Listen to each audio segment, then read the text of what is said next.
we have been observing that the families, the loved ones of these young people are pleading to them to leave the gun culture, leave the cycle of violence, and come back to their families. It is heartbreaking to see this happening, and we make all-out efforts to ensure that we seek surrenders and facilitate surrenders even when we are in the midst of intense operations.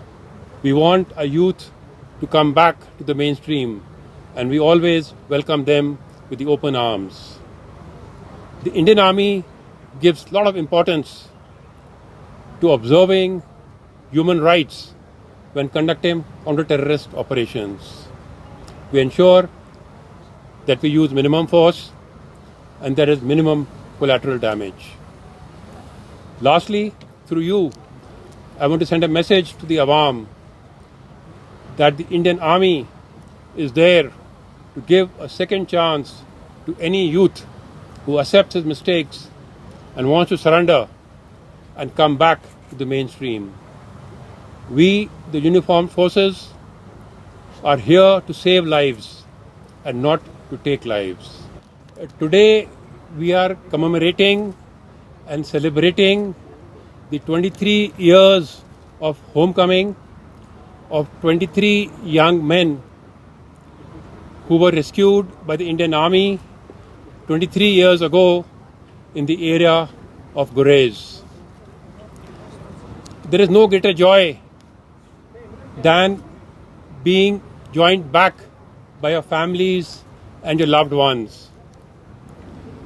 The story of these 23 individuals who are being forced and coerced to pick up the weapon and get into the cycle of violence and become a terrorist is a grim reminder of the fact that there are many amongst us who are still, because of their vested interests and agendas, forcing the youth of Kashmir to pick up a weapon and become a terrorist.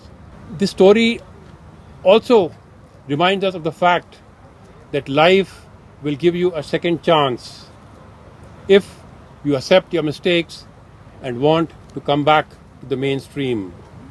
I'm sure that these 23 individuals, when they look back, they must be deriving a lot of satisfaction in the decision that they took 23 years ago to leave the gun and come back to their families.